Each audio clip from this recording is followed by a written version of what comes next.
दोस्तों, आज की कहानी है। पति जी, आप अपनी माँ को वृद्धा आश्रम भेज दीजिए। अब वह बूढ़ी हो गई है, वह किसी काम की नहीं है। बसंती कौशले स्वर में बोली, माता जी तो मेरी अन्नदाता थी, बहुत दिया है उन्होंने हमें जिंदगी भर। हम उनके प्यार का कर्ज तो कभी नहीं उतार पाएंगे। माता जी, मैं जाऊं? माता जी का सिर सहलाते बसंती ने पूछा तो वह क्षीण स्वर में बोली, अभी मत जा। बीमारी ने माताजी का शरीर जर्जर और मस्तिष्क कुंद कर दिया था। पिछले 1.25 साल से वह बिस्तर पर थी। पहले जबान लड़खड़ाई, फिर कदम बेजान हो गए, तो वे बिस्तर की होकर रह गई। जब तक वह थोड़ा बहुत चल पाती थी, यही बसंती बाथरूम तक जाने में उनकी मदद कर देती थी। उनका दिमाग ठीक था तो वे बसंती के हाथ में कुछ न कुछ रख देती थी, कभी रुपए, कभी साड़ी, कभी कुछ, और यानी उसे कभी खाली हाथ नहीं जाने देती। वह सोचती, किसके लिए जोड़ना है, अब जो उनकी सेवा कर दे उसी को दे दे। बसंती उनके घर में पिछले 20 साल से काम कर रही थी। उनकी दोनों बहुएं भी उसी के सामने आई थी। खुद बसंती भी तब 20 साल की थी, अब 40 की हो गई थी। बसंती भी कितनी देर तक रहती। दूसरे वह कई घरों में काम भी करती थी। धीरे धीरे माताजी इस लायक भी नहीं रह गई कि अलमारी से निकालकर उसे कुछ दे सके।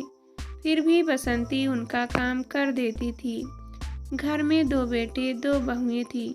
बेटों का अपनी बीवियों को नौकरी करने के लिए मना करने पर माताजी की जिद व प्रयासों से वे नौकरी कर पाई थी। लेकिन आज जब वे बिस्तर पे की होकर रह गई तो बहुएं उनके कमरे में झांकती भी नहीं थी। छोटी बहू आकर दवाइयाँ सामने रख दे जाती थी। जब तक वे खुद खा पाती खा लेती थी, जब नहीं खा पाई तब बसंती का इंतजार करती। बड़ी बहू बेमन से भोजन की थाली रख जाती। माताजी के कपड़े जब मल मूत्र से गंदे हो जाते तो उन्हें वैसे ही रहकर बसंती का इंतजार करना पड़ता। बहुएं कमरे में दवाई और खाना रखने आती तो बदबू के मारे नाक भौं सिकोड़कर चली जाती।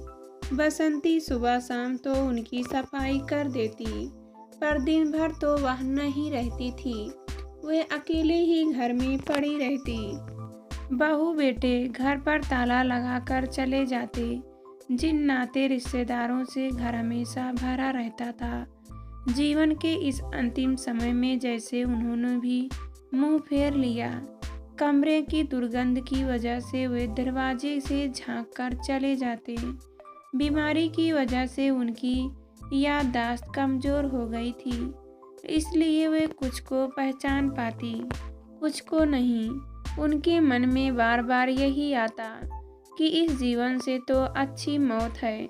उनकी इस दुर्गति को देखकर बेटों का दिल पसीजा तो दोनों ने मिलकर उनके लिए एक नर्स का प्रबंध कर दिया। क्योंकि बैंक में उनका थोड़ा बहुत पैसा पड़ा था, इसलिए कोई दिक्कत नहीं थी। ठीक से देखभाल करना, माताजी की कोई शिकायत का मौका न देना। बड़ा बेटा बोला, जी साहब। नर्स बोली, छोटा बेटा आने जाने वाले रिश्तेदारों से कहता, हमें माताजी की बहुत चिंता रहती है, इसलिए नर्स रख दी है।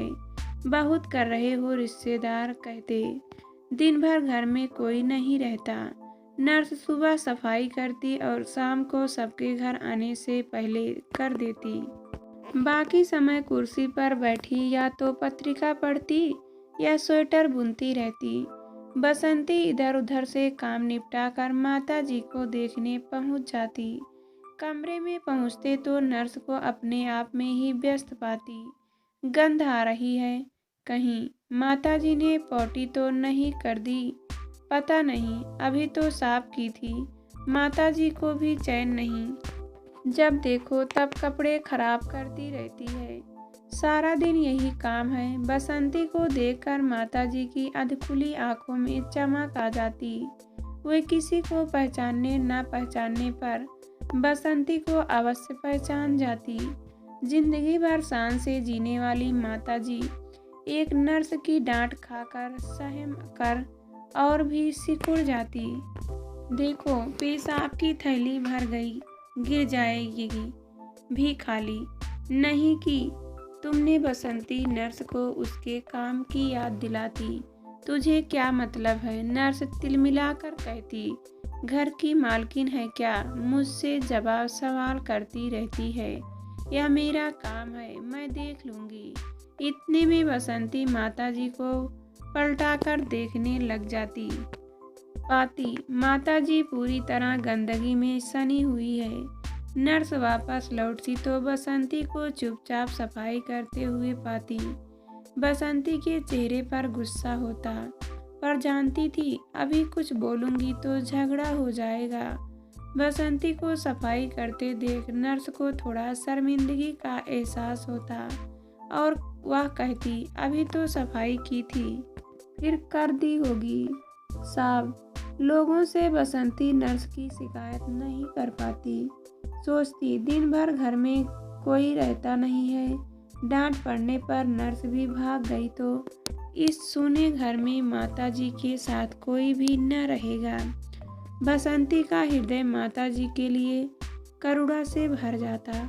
इन बड़ी बड़ी महल नुमा कोठियों में ऐसा ही होता है। कई घरों का हाल देख चुकी है बसंती। बेटे बहुएं बड़ी बड़ी नौकरी करते हैं और दिन भर घर से गायब रहते हैं। बच्चे पढ़ने के लिए बाहर चले जाते और बुजुर्ग इसी तरह एक कमरे में बिस्तर पर अकेले पड़े हुए मौत का इंतजार करते हैं। दिन बीतते जा रहे थे। धीरे धीरे माताजी की आवाज़ भी कम होने लगी। वे कभी कभार ही कुछ शब्द बोल पाती, लेकिन बसंती को देखकर अभी भी उनकी आंखें चमक जाती और उनके होठों के हिलने से लगता कि वे बसंती से कुछ बोल रही है।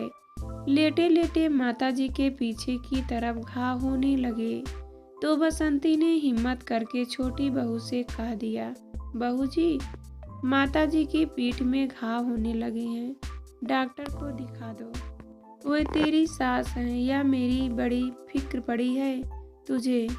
छोटी बहू कड़कड़ाती हुई बोली, बहू जी, मैं तो सिर्फ बता रही थी, तूने कब देखा? नर्स ने तो कुछ नहीं बताया।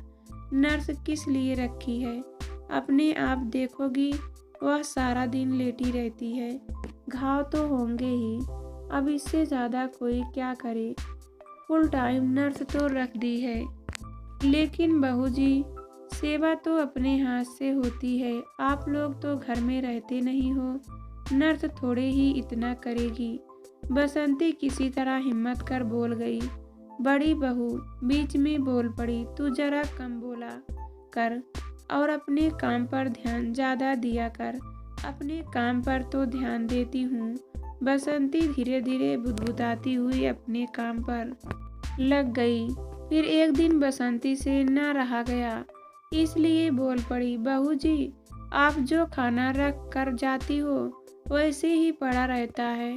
माता जी से सब्जी रोटी कहाँ खाई जाती होगी? कुछ जूस, सूप, दलिया, खिचड़ी आदि बना दिया करो ना उनके लिए। हाँ, कई नौकर लगे हैं ना यहाँ, और कोई काम तो है नहीं हमारे पास सिवाय एक काम के। दोनों बहुएं एक साथ बड़बड़ाने लगती और बसंती चुपचाप माताजी के छीड़ होते शरीर को देखती रहती। माताजी के बेड शोर बड़े होने लगे थे। नर्स घावों की सफाई भी ठीक से नहीं करती। ऊपर से माताजी का पेट चलता तो दवाइयाँ भी ठीक से न दे पाती। कमरा सड़ांग से भरा रहता और बसंती उनकी दुर्दशा पर चुपचाप आंसू बहाती रहती। उसने माताजी का वह समय देखा था जब यहाँ काम करना शुरू किया था। तब वह माताजी को देखकर कितनी हुलसित हो जाती थी, कितनी शानदार लगती थी। माताजी तब क्या शरीर का उनका। ममतामयी माताजी उसे बहुत ही अच्छी लगती। तब साहब भी जिंदा थे। पूरे घर की बागडोर माताजी के हाथ में थी। उनके दोनों बेटे उसके देखते देखते ही बड़े हुए थे। उसके कितने ही सुख दुख में माताजी ने उसका साथ दिया और बदले में वह भी माताजी के पूरे काम आती, कितना देती करती थी। माताजी उसे उसके बच्चे बीमार पड़ते तो बिना काम के भी उसे रुपया पकड़ा देती। वह अपने शराबी आदमी से परेशान होती तो माताजी उसे धैर्य बांधती। सास के तानों से तार तार होती तो माताजी उसे पास बिठाकर समझाती और इसी तरह उसकी जीवन नया पार लगी। आज बसंती के खुद के बच्चे भी बड़े हो गए हैं। आज उन्हीं माताजी को तिल तिल कर मरते देख वह कुछ नहीं कर पा रही थी।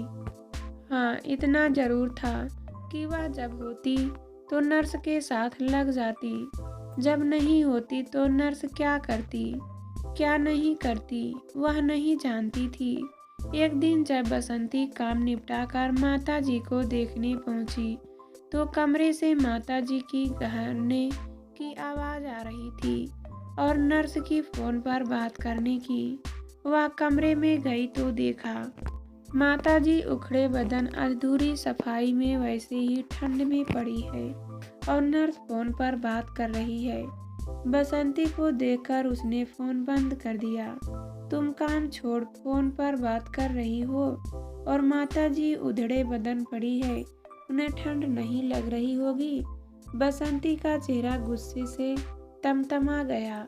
कर तो रही थी पर बीच में कोई फोन आ जाए तो क्या ना उठाऊं।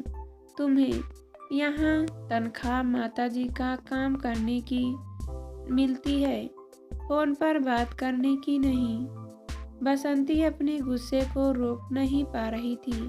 तू जरा जबान संभाल कर बात किया कर। तू नहीं देती है मुझे तनख्वाह। हाँ, जो तनख्वाह देते हैं उन्हें तो पता नहीं कि तू क्या करती है। आज तो मैं कह कर रहूंगी।